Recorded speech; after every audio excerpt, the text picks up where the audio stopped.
What's up internet, here we go again. Kali ini kita akan membahas alur sebuah film yang berjudul Zack's Ed. Z-nya diganti S ya. Film ini menceritakan tentang seorang guru yang tampangnya culun banget, tapi ternyata punya pesona di mata para ibu-ibu wali murid yang benar-benar menggugah selera cuy. Lantas bagaimanakah cerita selengkapnya? Langsung aja kita masuk ke dalam alur ceritanya.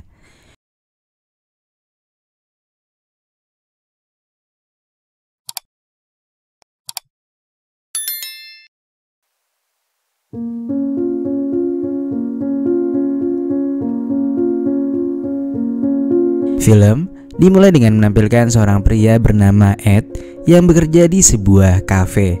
Gak lama datang dua orang pemuda yang kepingin minjem kamar mandi karena mereka udah gak tahan banget buat ngelakuin perpusrengan duniawi cuy. Namun Ed bersikeras gak mengizinkan mereka untuk ngadu domba di sana. Alhasil Ed pun dilempari donat dagangannya sendiri dan harus mengganti rugi. Sesaat kemudian Ed pun pulang ke kontrakannya. Namun begitu sampai di sana, Ed malah mergokin teman kontrakannya yang bernama Glenn lagi ngelakuin pusreng sama cewek barunya di kamar Ed. Ed yang lagi bete lantas makin bete aja tuh. Tapi untungnya temennya langsung minta maaf dan mengakui kesalahannya. Glenn lalu memberikan Ed sebuah surat dan di sini ternyata itu adalah surat lamaran kerja Ed yang ditolak oleh sebuah sekolah di mana Ed ngelamar menjadi guru di sekolah itu cuy. Sesaat suasana hati Ed pun makin gak karuan. Tapi untungnya Glenn dan pacarnya yaitu si Ellie terus nyemangatin Ed sampai Ed akhirnya punya ide untuk datang langsung ke departemen pendidikan dan minta untuk diinterview. Esoknya lantas Ed pun dengan semangat datang ke departemen pendidikan dan bertemu dengan bagian pendistribusian guru. Ed pun menyampaikan pendapatnya dan mengoreksi kesalahan departemen itu, lalu meminta si bapak untuk menginterview dan mewawancarainya. Singkatnya gak disangka Ed mendapat pujian dari si bapak itu dan ia pun dijanjikan pekerjaan sebagai seorang guru. Ed kembali ke kontrakannya dan lagi-lagi Ed malah mergokin Glenn lagi main gajah-gajahan sama si Ellie di ruang tamu. Namun Ed yang lagi happy banget gak mempermasalahkan kelakuan sahabatnya itu dan lantas menceritakan kabar baiknya. Namun di balik kabar baik itu ternyata Ed juga harus pindah dari kontrakan mereka karena lokasi tempat Ed bekerja nanti lumayan jauh dari kontrakannya sekarang. Glenn yang emang bestie banget sama Ed pun gak merasa keberatan. Dan bahkan Glenn malah ngajakin Ed untuk ngerayain kabar baik ini. Beberapa hari kemudian Ed pun berangkat menuju kota dan segera mencari tempat tinggal yang baru. Ed pun tertarik dengan sebuah apartemen yang letaknya gak jauh dari tempat kerjanya. Malamnya Ed pergi ke sebuah bar yang ternyata juga dimiliki oleh pemilik apartemen yang bernama Sydney. Mereka pun akhirnya saling ngobrol dan mulai akrab. Pada keesokan harinya Ed pun mulai mengajar di sekolah yang kayaknya sih setara SMP lah cuy. Tapi bangkainya nih, murid-murid di sana tuh benar-benar gak bisa diatur banget. Di sela-sela mengajar, seorang siswi izin ke toilet dan ada juga seorang anak bernama Leon yang terus-terusan ngejek cara mengajar Ed. Gak lama kemudian siswi yang tadi izin balik lagi ke kelas sambil nangis ke Ed kalau keluar darah dari anunya. Dan dia ketakutan kalau dia terkena penyakit yang aneh-aneh gitu. Ed pun dengan sigap memberikan sebuah pembalut untuk siswi itu. Namun sialnya si siswi ini juga gak ngerti cara pakainya. Alhasil Ellie pun diminta Ed untuk datang dan membantu siswinya. Saat pulang Ed ngelihat muridnya yang bernama Tito ngelamun di depan sekolah. Di sini ternyata Tito lagi nunggu dijemput cuy sama kakaknya. Dan ketika kakaknya datang, ternyata kakaknya si Tito ini secantik itu cuy. Sampai Ed pun gak kedip ngeliatinnya. Ed pun langsung refleks ngajakin kenalan. Namun ternyata kakaknya si Tito yang bernama Pilar ini udah punya cowok yang tampangnya reman banget cuy. Pulangnya Ed pun bertemu dengan Glenn dan Ellie di barnya si Sydney. Ed lalu menceritakan tentang masalah-masalah yang timbul di usia remaja, yang mana salah satunya adalah tentang dunia perlendiran. Mereka pun punya ide agar Ed mengedukasi murid-muridnya dan mengajari cara-cara yang bisa dibilang lebih aman lah ya. Karena memang hal ini tuh masih dianggap tabu lah kalau masuk jadi mata pelajaran tambahan. Kemudian Glenn bertanya kepada Ed yang saat itu memang masih menjomblo. Dia pun menyarankan agar Ed mau berkenalan dengan temannya si Ellie. Singkat cerita, pada esoknya Ed ngadain kelas tambahan untuk mengedukasi para muridnya mengenai dunia perlendiran. Namun usaha Ed ternyata nggak berbuah manis. Pasalnya para murid-murid di sana ngerasa kalau pelajaran ini tuh bisa mereka cari melalui internet gitu cuy. Leon pun lagi-lagi bikin ulah dan berujung dengan pemanggilan orang tuanya untuk menghadap kepala sekolah. Singkat cerita, pas lagi di toilet, Ed bertemu dengan ayahnya Leon yang merupakan seorang pendeta. Awalnya ayahnya Leon baik-baik aja dengan Ed. Namun setelah diberitahu kalau Ed ini ngajarin pelajaran yang dianggap gak bener, malah berujung dengan Ed yang kena semprot ayahnya Leon. Malamnya Ed pun duduk di bar sambil nunggu temennya Ellie yang mau dikenalin sama Ed. Lalu pas doi udah dateng, ternyata menurut si Ed ini boleh juga nih katanya. Mereka pun mengobrol cukup lama sampai akhirnya obrolan pun menjurus ke arah perpusrengan duniawi. Gak disangka ternyata cewek bernama Angel ini hyper banget cuy. Baru kepancing dikit langsung ngejakin Ed untuk main gajah-gajahan. Nah di sini entah karena apa si Ed ini teringat akan dirinya yang merupakan seorang guru dan ngajarnya pun pelajaran edukasi yang begitu kan. Akhirnya Ed pun nolak si Angel dan Angel langsung ngira kalau Ed ini adalah pecinta sesama batang karet. Keesokan harinya Ed pun kembali mengedukasi murid-muridnya lagi. Dia pun mempertontonkan akibat dari orang-orang yang sering gonta-ganti pasangan. Hingga akhirnya murid didikan Ed pun mulai mau belajar dan langsung ujian praktek gimana caranya pakai balon ajaib ke pisang tanduk. Pas pulang Ed pun ketemu lagi sama Tito yang belum dijemput sama kakaknya. Dia pun ngajakin Tito ngobrol dan gak disangka si Tito ini malah curhat soal pacarnya.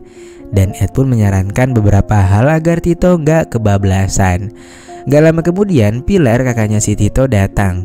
Dia pun langsung bilang kalau Ed diundang untuk dinner di rumahnya karena si Tito ini ternyata sering cerita kalau Ed adalah guru yang sangat friendly.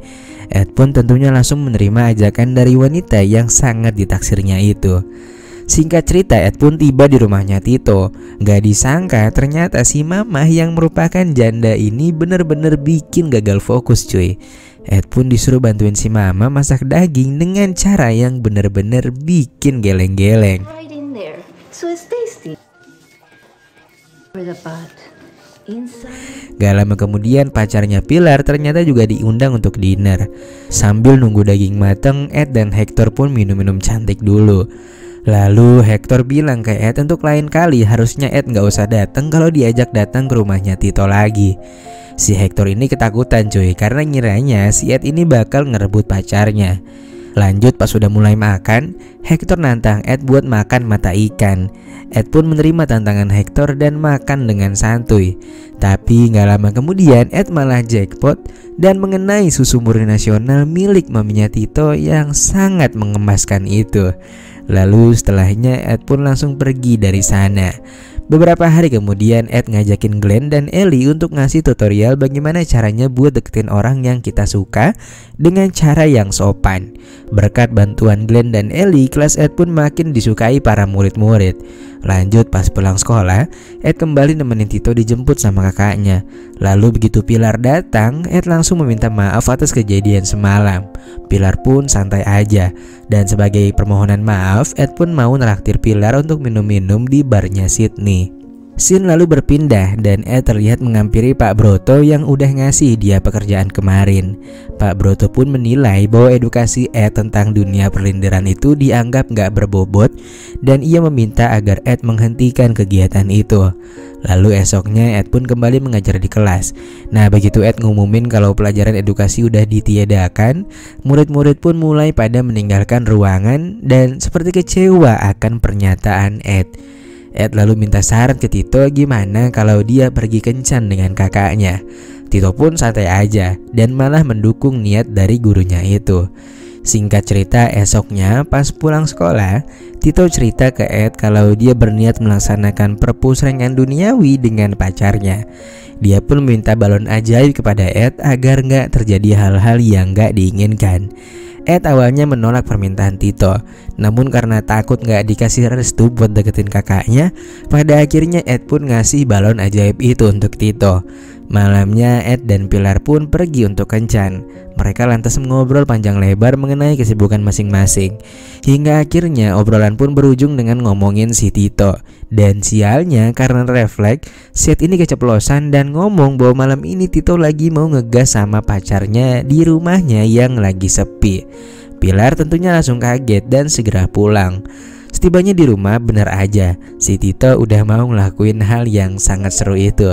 Pilar pun jadi marah sama Ed karena udah ngasih adiknya balon ajaib yang secara nggak langsung udah ngizinin Tito untuk melaksanakan perpusrengan duniawi. Dan akhirnya Ed pun langsung diusir sama Pilar. Pas baru aja 5 meter dari rumahnya Pilar, tiba-tiba Hector datang dan langsung ngasih pelajaran ke Ed karena udah ngerebut pacarnya. Ed yang dasarnya emang salah pun cuman bisa terima nasib. Lalu karena udah stres banget nih, Ed pun akhirnya menggunakan jasa kupu-kupu malam untuk menghilangkan rasa galau dan sakit hatinya. Namun baru aja ngeluarin balon ajaibnya, tiba-tiba ada polisi datang dan ngegerebek mereka.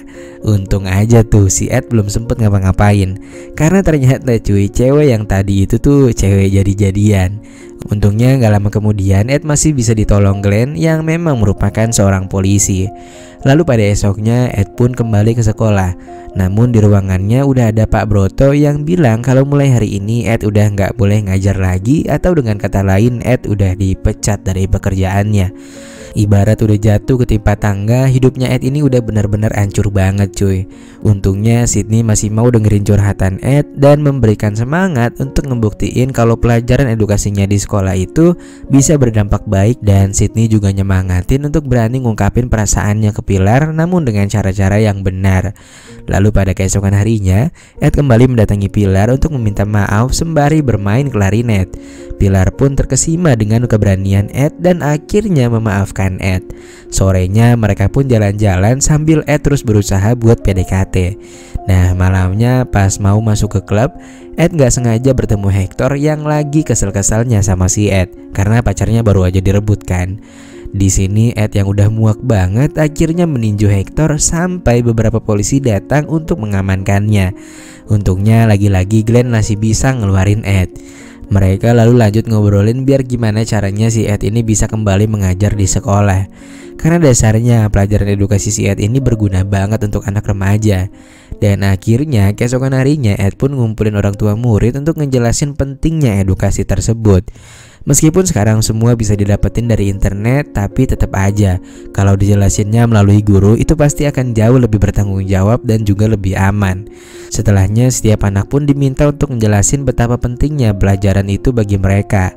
Dan akhirnya para wali murid pun setuju untuk mempertahankan Ed di sekolah itu untuk mengedukasi para siswa-siswa. Lalu begitu rapat udah selesai, salah satu orang tua murid nawarin Ed untuk ngelakuin perpusrengan duniawi dengannya, karena tadi Ed cerita kalau dia belum pernah ngelakuin hal yang seru itu. Namun Ed yang imannya kuat banget ini kayaknya gak tergoda dan cuman senyum-senyum doang cuy. Pas balik ke rumah secara tiba-tiba Pilar datang dan dia ngasih selamat karena usahanya tadi berjalan lancar. Dan malam itu Pilar pun ngasih hadiah ke Ed untuk melaksanakan perpusrengan duniawi dan melepas kepercayaannya. Lalu di akhir film kita diperlihatkan Ed yang udah setahun kerja jadi guru dan menjadi guru yang paling disenangi murid-muridnya. Dan lalu film pun selesai.